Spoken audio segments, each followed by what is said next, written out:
Hi everyone, it's Umaira, and in this video I'm going to share about a TED Talk topic called What is Imposter Syndrome and How Can You Combat It by Elizabeth. And the definition of imposter syndrome is when people doubt their achievement and feel like a fraud even though there's actually evidence of their achievement. Like for example, like you actually have a good SPM results, but you feel like it's not enough. To you it's not enough because just basically just that you got a good grades, but you still doubt it even though there's actually evidence, which is the good grades. Why it happens is because people often compare their behind the scenes struggles to others' highlight reels, believing others are more competent. So basically, they feel less competent. That's it. And uh, pluralistic ignorance. Those who have imposter syndrome usually may feel like that and privately but assume that they're alone, so they never talk about it. So one of the ways to actually overcome it is to talk about it. Talk about your I can't say like insecurities, but talk about your worries, I guess. And tell someone about it. And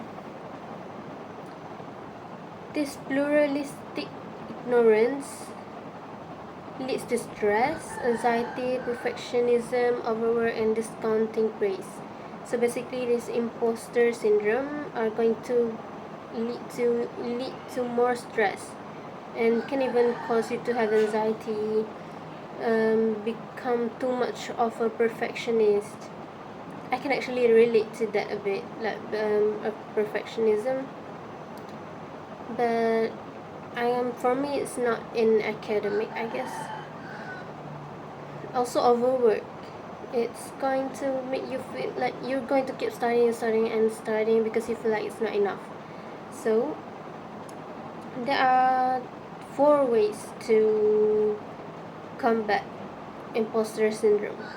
First is to label it. um,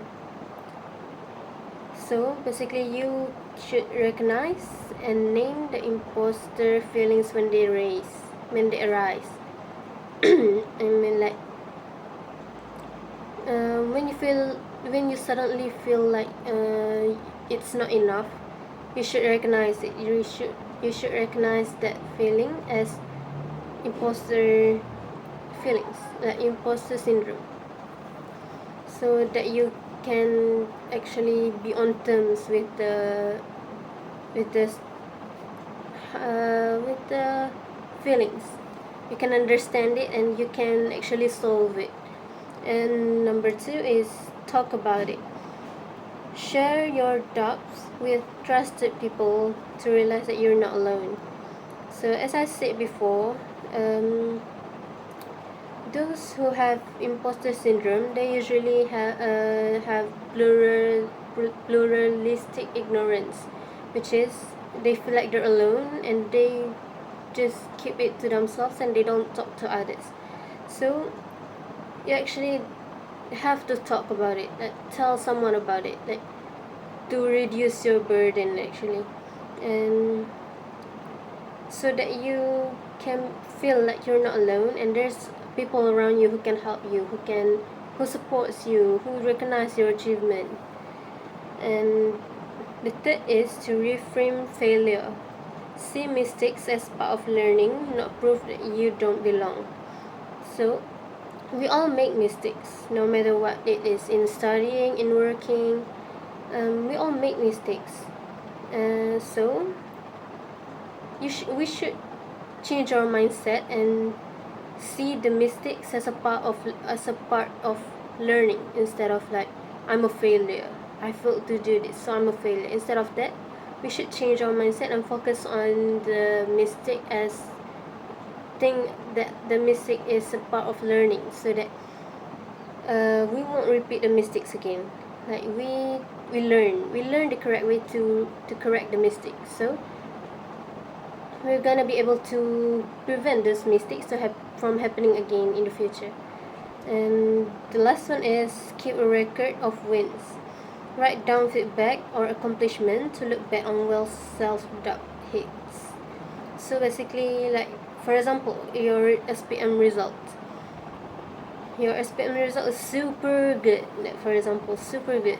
So, but you still have, you're still doubting your achievement. So, maybe you can print the result and put it in a file so that the next time that you feel discouraged or you feel like you can't achieve anything or you doubt yourself or you just doubt your achievement, then you can take a look at the previous results of your study or your work. And yes, that's it. So basically, in conclusion, uh, imposter syndrome is just basically self doubt that you feel like you're lying about your achievement. So there's actually ways to overcome it. So don't let the syndrome bother you and makes you more stressed and cause you to overwork yourself. Okay, that's all. Bye.